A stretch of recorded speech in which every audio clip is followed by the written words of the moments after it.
दोस्तों आप सभी को नमस्कार। स्वागत करते हैं आप सभी का टेक डिजिटल डीएस चैनल पर।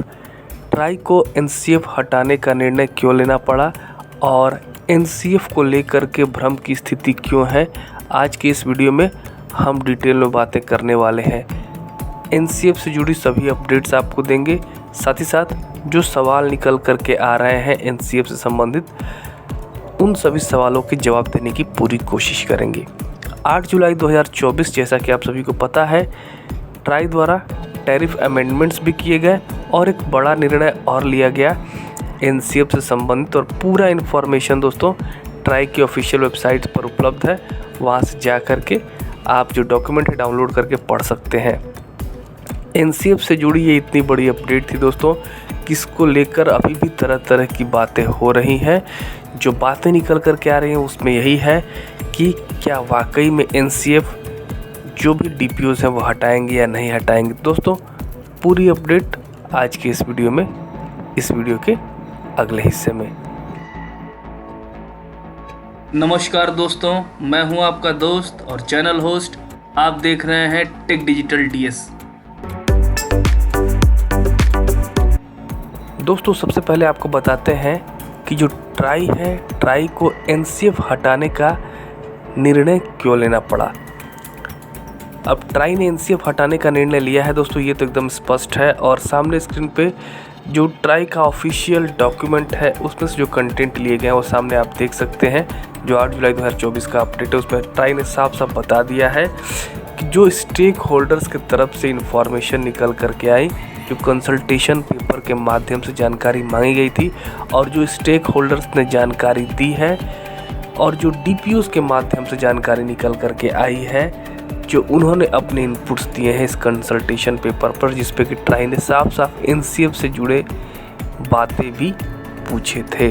तो उसमें दोस्तों ट्राई एक स्टेप आगे बढ़ता है और comments of stakeholders and DPOs, इसी के बेसिस पर ये निर्णय लेता है कि जो एनसीएफ है उसको ट्राई की तरफ से नहीं बल्कि जो डीपीओज हैं उनकी तरफ से अपडेट होना चाहिए। यानी कि अब जो एनसीएफ चार्जेस लगेंगे वो सीधा सीधा जो डीपीओज हैं, जिसमें कि जो डीटीएच ऑपरेटर्स हैं और जो केबल ऑपरेटर्स हैं वो आते हैं, उन्हीं की तरफ से लगाया जाएगा। क्योंकि दोस्तों वो डिपेंड करता है कि एनसीएफ किस क्षेत्र में लिया जा रहा है, किस शहर में लिया जा रहा है। तो काफ़ी बातें हैं ट्राई ने इसमें स्पष्ट की हैं। जैसे जैसे वीडियो के हम अगले हिस्सों में आगे बढ़ेंगे आपको ये सभी बातें स्पष्ट होती चली जाएंगी। सामने स्क्रीन पे आप देख सकते हैं दोस्तों, साफ साफ मेंशन कर दिया है ट्राई ने भी कि the authority analyzed the comments of the stakeholders and is of the view that DPO should be given complete forbearance of declaring varying NCF based on number of channels, region areas and class of subscribers. तो दोस्तों clear है कि जो consultation paper के माध्यम से update निकल करके आया, जो भी ब्रॉडकास्टर्स ने, डीपीओज ने अपडेट दिया, उसी के बेसिस पर ट्राई ने ये निर्णय लिया। तो ये तो स्पष्ट हो गया दोस्तों कि ट्राई ने एनसीएफ हटा दिया है कम से कम अपने एंड से। जो कि अभी तक लगाया जा रहा था NCF per month 130 plus GST और उसके बाद 160 प्लस जीएसटी, यानी कि लगभग 153 रुपये, और फिर उसके बाद 179 रुपये के आसपास टोटल एनसीएफ कैलकुलेट हो रहा था। और फिर उसके बाद जो आप पेड चैनल्स ऐड कर रहे थे दोस्तों, उसका प्राइस अलग अलग लगा था। इस तरीके से टोटल जो चैनल प्राइस या यूँ कह लें मंथली रिचार्ज प्राइस आपका बन रहा था वो बहुत ज़्यादा हो रहा था। तो दोस्तों इन्हीं सब बातों को ध्यान में रखते हुए, क्योंकि शिफ्टिंग भी हो रही थी, जो पेड डीटीएच सब्सक्राइबर बेस है उसकी शिफ्टिंग हो रही थी डीडी फ्रीडीज प्लेटफॉर्म की तरफ, तो ये कुछ बातें थी निकल करके आए जिसमें ट्राई ने ये निर्णय लिया कि एनसीएफ अब डीपीओज और केबल ऑपरेटर्स ही लगाएंगे। अब बात आती है दोस्तों कि आखिर में डीपीओ का व्यू क्या है। जो डिस्ट्रीब्यूशन प्लेटफॉर्म ऑपरेटर्स हैं, जब कंसल्टेशन पेपर रिलीज़ हुआ उसमें उन्होंने वो कौन सी बातें रखी और पुख्ता तरीके से रखी जिससे कि ट्राई को ये निर्णय लेने पर मजबूर होना पड़ा और ट्राई को लगा कि हाँ इनकी बातों में दम है, सच्चाई है और ऐसा होना चाहिए कस्टमर्स के हक में। तो सबसे पहली जो बात निकल करके आई दोस्तों, वैसे तो काफ़ी सारी बातें हैं जो लिस्ट की गई हैं जो ट्राई ने पूछा है कंसल्टेशन पेपर के माध्यम से, वो 8 जुलाई 2024 के जो ऑफिशियल डॉक्यूमेंट्स हैं उनमें लिस्टेड हैं, लेकिन उनमें से कुछ हिस्सा हमने निकाला है दोस्तों जो महत्वपूर्ण है। पॉइंट नंबर 1 में आप देखें, एनसीएफ ऐड होने से मंथली रिचार्ज प्राइस बढ़ जाता है, ये डीपीओज ने बताया था। ट्राई को कि जब NCF ही 153 रुपये हो जाएगा, आप खाली फ्री चैनल्स उसमें देख पाएंगे 100 से 200 के बीच में, तो उसके बाद आपको पेड चैनल्स ऐड करने का ऑप्शन कहाँ बचता है? क्योंकि अगर पेड चैनल्स वो सभी मेन जो पेड चैनल्स है वो ऐड करने लगे कस्टमर्स, तो उसका मंथली रिचार्ज प्राइस ही 300 या 400 रुपये हो जाएगा, जो कि पहले मात्र 150 से 200 तक ही हुआ करता था। यानी कि केवल FTA चैनल्स देखते ही आपको 150 रुपये खर्च करने हैं। तो इस तरीके से कह सकते हैं कि NCF का एक बोझ ही था। तो एक तो पॉइंट ये होगी दोस्तों कि मंथली रिचार्ज पड़ जाता है। अब दूसरी बात निकल कर के आ रही है कि NCF चार्ज ज़्यादा होने से कस्टमर ज़्यादा चैनल सब्सक्राइब करने से बचता है। दोस्तों जैसा कि मैंने बताया, एक स्लैब बना दिया गया था कि 200 चैनल तक इतने रुपए में NCF कैलकुलेट होगा और 200 के बाद इतने रुपए में NCF कैलकुलेट होगा।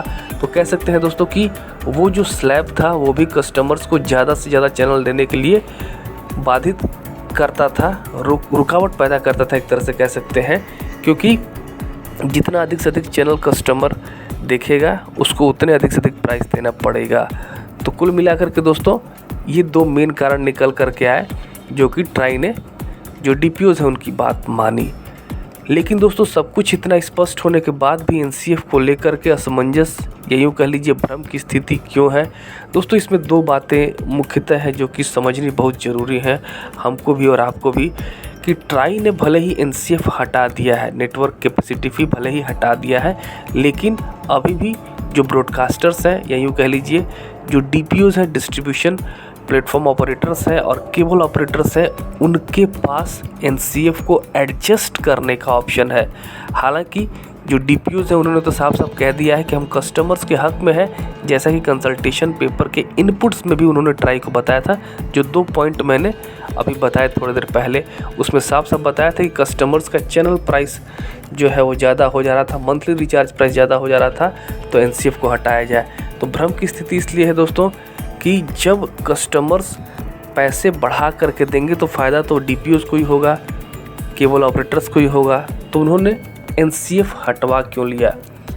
अब यहाँ समझने वाली बात यह है कि जो शिफ्टिंग हो रही है DD फ्री डिश प्लेटफॉर्म पर पेड DTH सब्सक्राइबर्स की, उसको बचाने के लिए और कस्टमर को अधिक से अधिक चैनल देखने के लिए मिले, मेरा ऐसा मानना है कि जो DPOs हैं वो NCF पर एक मत में आएंगे। एक मत से मेरा मतलब ये है दोस्तों कि कौन से चैनल के लिए कितना NCF लेना है, या फिर एक मुश्त NCF ले लेना है मंथली 50 या 40, जो भी है जो वो डिसाइड करते हैं, जो कि अपडेट जब आएंगे वो तो पता चल ही जाएगा। तो कुल मिला के दोस्तों यहाँ पर जब तक कि जो DPOs है वो कोई ऐसा लिस्ट नहीं निकाल देते जिसमें कि NCF साफ साफ स्पष्ट हो, बता दिया गया हो कि हम मंथली वाइज इतना ही NCF लेने वाले हैं इतने चैनल्स पर, और जब तक कि वो NCF का प्राइस 153-179 रुपये से कम नहीं होता दोस्तों, तब तक तो कह सकते हैं कि असमंजस भ्रम की स्थिति है। कि अब चूँकि छोड़ दिया गया है DPOs के ऊपर, तो अब वो कितना NCF कैलकुलेट करेंगे दोस्तों। हालांकि जो अब तक बातें निकल करके आई हैं कंसल्टेशन पेपर के माध्यम से, जो स्टेक होल्डर्स ने बातें रखी हैं, उसमें तो साफ है कि NCF के प्राइस घटेंगे।